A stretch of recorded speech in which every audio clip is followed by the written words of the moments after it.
శ్రీ గురుభ్యో నమ.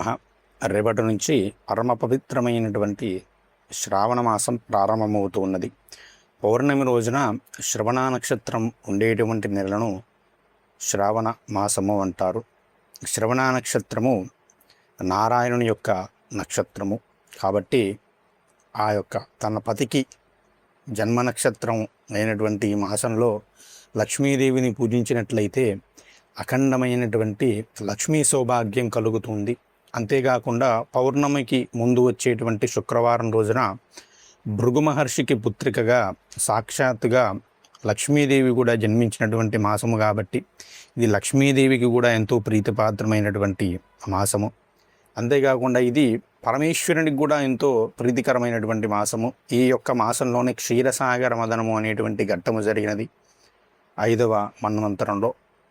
ఆ యొక్క సమయంలో పరమేశ్వరుడు హాలాహల భక్షణ చేసి లోకాలను కాపాడినటువంటి లీల జరిగింది కూడా ఈ మాసంలోనే. కాబట్టి ఈ శ్రావణ మాసంలో వచ్చేటువంటి 4 లేదా 5 సోమవారాలు ఎవరైతే పరమేశ్వరుణ్ణి నిష్ఠగా ఉపవసించి పూజిస్తారో వారికి సంవత్సరంలో ఉన్నటువంటి సోమవారాలన్నీ కూడా పూజిస్తే ఎంత గొప్ప ఫలితం వస్తుందో అంత గొప్ప ఫలితము ఈ 4 సోమవారాలను పరమేశ్వరుణ్ణి పూజించడం ద్వారా వస్తుంది. అందుకే శ్రావణ మాసంలోనే 16 సోమవారాల వ్రతము అనేటువంటి విశిష్టమైనటువంటి గొప్ప వ్రతాన్ని ప్రారంభిస్తారు. ఇప్పుడు ప్రారంభిస్తేనే శ్రావణం 4, భాద్రపదం 4, ఆశ్వీజం 4, కార్తీక మాసం చివరిలో ఆ వ్రతం పూర్తి అవుతుంది. 16 సోమవారాల వ్రతం కాబట్టి అంత విశిష్టమైనది శ్రావణ సోమవారాలు. మొత్తం వ్రతం చేయలేని వారు చక్కగా ఈ 4 సోమవారాలు కూడా ఉదయం పూట 5:30కి స్నానం చేసి చక్కగా ఉదయం పూట పరమేశ్వరుణ్ణి యథాశక్తిగా మీకు వచ్చినటువంటి మంత్రాలతో శివాయ నమః అనేటువంటి నామంతో పూజించుకోండి.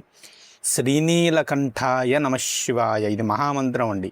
శ్రీనీలకంఠాయ నమఃశివాయ, నీలకంఠ అనేటువంటి నామంతో పరమేశ్వరుణ్ణి పూజిస్తే మహాప్రీతి చెందుతాడు. ఎట్లాంటి ఆపద నుంచి అయినా కూడా బయటపడేస్తాడు, ఎట్లాంటి దుఃఖం నుంచి అయినా కూడా బయటపడేస్తాడు. లోకాలకు వచ్చిన ఆపదలనే తాపాన్ని తొలగించినటువంటి మహానుభావుడైన కాబట్టి శ్రీనీలకంఠాయ నమఃశివాయ అనేటువంటి నామంతో చక్కగా ఉదయం పూట పూజ చేసి ఉదయం నుంచి సాయంత్రం వరకు పాలు పండ్లు తీసుకొని యథాశక్తిగా మీ శరీరం ఎంతవరకు సహకరిస్తుందో అంతవరకు ఉపవాసం ఉండి సాయంత్రం 5:30కు స్నానం చేసి సంధ్యావందనాధికాలు పూర్తి చేసుకున్న తర్వాత చక్కగా పుట్టమనుని తెచ్చుకొని దానితో చిన్న లింగాన్ని తయారు చేసుకొని పార్థివ లింగాన్ని తయారు చేసుకొని మీకు వస్తే రుద్రనమక చమకాలతో చేసుకోండి, లేదా సద్యోజాతాది మంత్రాలతో షోడశోపచార పూజ చేయండి. అవి కూడా రావు అంటే శివాయ నమః ఆవాహయామి, శివాయ నమః ఆసనం సమర్పయామి, శివాయ నమః పాదయోపాధ్యం సమర్పయామి, శివాయ నమః హస్తయో అర్ఘ్యం సమర్పయామి, శివాయ నమః ముఖే శుద్ధ ఆచమనీయం సమర్పయామి అని ఇలా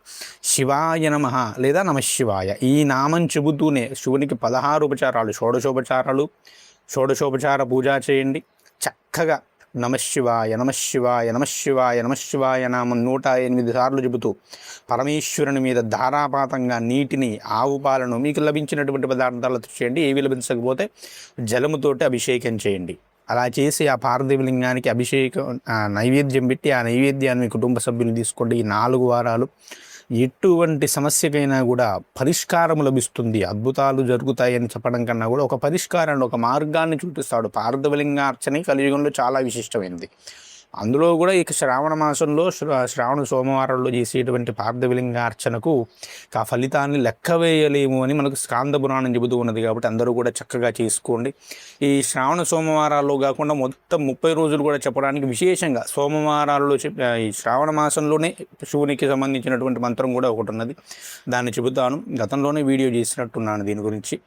శర్వాయ భవనాశాయ మహాదేవాయ ధీమహి ఉగ్రాయ చ ఉగ్రనాథాయ భవాయ శశిమౌలినే రుద్రాయ నీలకంఠాయ శివాయ భవహారిణే అనేటువంటి నామాలతో విశేషంగా మీరు నిత్య పూజ చేసి అష్టోత్తరాది పూజలు అవన్నీ చేసిన తర్వాత ఈ యొక్క నామాలను కూడా చెప్పినట్లయితే ఏ పూజ చేయలేని వారు ఉంటారు. కొంతమంది శరీరం సహకరించుకోను, కాలం సహకరించుకోను, వారు చక్కగా స్నానం చేసుకొని శివుని మీద ఈ నామాలు చెబుతూ శివుని మీద నీళ్ళు పోయండి, నమఃశివాయ నామని చెప్పి ఈ యొక్క నామాలు చెబుతూ నమస్కారం చేసుకుని చక్కగా ఎంతో కొంత ఫలితం అనేది వస్తుంది. అదే కాకుండా సౌభాగ్యానికి సంబంధించి స్త్రీలకు సంబంధించి కూడా చక్కగా ఒక 8 నామాలు నేను గతంలో వీడియో చేసినానండి. ఆ 8 నామాలని 30 రోజులు కూడా స్మరించండి. ఒక్కసారి ఆ 8 నామాలను మీకు మళ్ళొకసారి చెబుతాను. ఓం మహామంగళాయై నమః, ఓం సర్వమంగళాయై నమః, ఓం త్రైలోక్యమంగళాయై నమః, ఓం మంగళదాయిన్యై నమః, ఓం మంగళప్రదాయై నమః, ఓం మంగళాంబికాయై నమః, ఓం మంగళచండికాయై నమః, ఓం అమంగళనాశిన్యై నమః అనేటువంటి 8 నామాలు. 8 నామాలు నిత్యము స్మరిస్తే భర్తకు ఉన్న గండాలన్నీ తొలగిపోతాయండి. ఎట్లాంటి గండం ఉన్నా కూడా భర్తకు అవి తొలగిపోయి మీకు దీర్ఘ సుమంగళి యోగము అనేది పడుతుంది. ఇది శాస్త్రం చెప్పినటువంటి, పెద్దలు చెప్పినటువంటి ఆ మాటలు కాబట్టి చక్కగా 8 నామాలు ప్రతిరోజు చేసుకోండి. శ్రావణ మాసంలో చేసుకోండి, విశేషంగా ప్రతిరోజు కూడా చేసుకోవచ్చు. అదేవిధంగా శ్రావణ శనివారాలలో విశేషంగా శనీశ్వరునికి సంబంధించినటువంటి స్తోత్రం కూడా ఒకటి ఉన్నది. శనీశ్వర సంబంధమైనటువంటి దోషాలు ఉన్నవారు ఆ స్తోత్రాన్ని చదవండి. అది కొంచెం పెద్దగా ఉంటుంది, ఇక్కడ చెప్పట్లేదు. మీకు కామెంట్స్లో పిన్ చేసి పెడతాను ఆ వీడియో లింక్ను. గతంలో వీడియోస్ చేశానండి, ఇవన్నీ కూడా మీకు వీడియోస్ చేశాను. మరొకసారి చెబుదామని ఇప్పుడు చెబుతూ ఉన్నాను, గుర్తు చేద్దామని. అదేవిధంగా ప్రతి శ్రావణ శుక్రవారం రోజు కూడా వరలక్ష్మీ వ్రతం ఆచారం ఉన్నవారు దాన్ని ఎలాగో చేస్తారు. లేనివారు ప్రతి శుక్రవారం కూడా అమ్మవారికి 16 ఉపచారాలతో శ్రీ మహాలక్ష్మి అయి నమః, శ్రీ మహాలక్ష్మీదేవి అయి నమః అనేటువంటి నామంతో అమ్మవారికి 16 ఉపచారాలు చేయండి. చక్కగా లక్ష్మీ అష్టోత్తరాన్ని చేయండి. ఈసారి విశేషంగా అమ్మవారి అనుగ్రహంతో మన సనాతన ధర్మ ప్రచార వేదిక సోషల్ మీడియా ప్లాట్ఫామ్స్ తరపున లక్ష్మీ అష్టోత్తర శతనామ స్తోత్ర పారాయణ యజ్ఞం కూడా జరుగుతుందండి. రేపు ఈ శ్రావణ మాసం ప్రారంభమైన రోజు నుంచి 30 రోజుల పాటు రోజు 11 సార్లు చక్కగా చేయండి. దీనిని దారిద్ర్య నివారణ మంత్రము అంటారని కూడా పరమేశ్వరుడు చెప్పినారండి. రోజు 11 సార్లు ఈ 30 రోజులు ఎవడైతే చేస్తాడో వాడి యొక్క సమస్త దారిద్ర్యాలండి, ఒక ఆర్థిక సమస్యలే కాదండి, అన్ని రకాల సమస్యల నుంచి కూడా విముక్తులు తీరతారండి. లక్ష్మీ అష్టోత్తరాన్ని 11 సార్లు పారాయణ చేయడం. పూర్తి వివరాలు మన వాట్సాప్ ఛానల్లో ఉంటాయి. వాట్సాప్ ఛానల్ లింక్ మనకు డిస్క్రిప్షన్లో ఉంటుంది. మీకు కావాలంటే కామెంట్స్లో అడగండి, మీకు ఆ లింక్ని కామెంట్స్లో పిన్ చేసేటువంటి ప్రయత్నం చేస్తాను. చక్కగా అది కూడా పారాయణ చేయండి. లేదా కనీసం ప్రతి శుక్రవారమైనా 11 సార్లు పారాయణ చేయండి.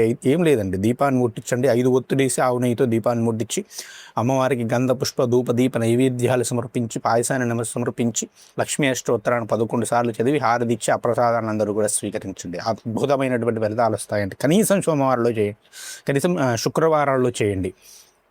సోమవారాలు శివునికి పూజ చేయండి. శనివారాల్లో చెప్పినటువంటి శనీశ్వర ఆరాధన చేయండి. అదేవిధంగా విశేషంగా శ్రీనివాస విద్య అని కూడా ఉంటుంది. అది కూడా చేసినట్లయితే అసలు అఖండమైనటువంటి ఫలితం అండి. లక్ష్మీ అష్టోత్తరము విష్ణు సహస్రనామం 2 కలిపి చేసినట్లయితే అద్భుతమైనటువంటి ఫలితాలు వస్తాయని కూడా చెబుతూ ఉన్నారు. అదేవిధంగా మంగళవారం రోజు మంగళచండికా దేవి ఆరాధన చేసినట్లయితే మంగళచండికా స్తోత్రం కూడా ఉంటుంది. దాన్ని కూడా పారాయణ చేసినట్లయితే అద్భుతమైనటువంటి ఫలితాలు వస్తాయి. ఇలా ఈ యొక్క మాసం అంతా కూడా అద్భుతమైనటువంటి తిథులతో ఉంటుంది. శ్రావణ పంచమి రోజు నాగుల పంచమి చేస్తారండి. నాగులకు ఆ రోజు పూజ చేసినట్లయితే సర్పదోషాలు తొలగిపోతాయి. మీరు ప్రధానంగా నేను చెప్పినటువంటి దాంట్లో అన్నీ చేయలేకపోయినా చెప్పినటువంటి వాటిని ఆచరించండి. ముఖ్యంగా ఈ శ్రావణ సోమవార వ్రతాన్ని తప్పకుండా ఆచరించేటువంటి ప్రయత్నం చేయండి. తద్వారా మంచి ఫలితాలను పొందుతారు. ఇంకా ఏమైనా సందేహాలు ఉంటే కామెంట్ రూపంలో తెలియజేయండి. వాటిని వచ్చే వీడియోలో తెలియజేసేటువంటి ప్రయత్నం చేస్తాను. అంతవరకు సెలవు. శ్రీమాత్రే నమః. స్వస్తి. జై శ్రీరామ్.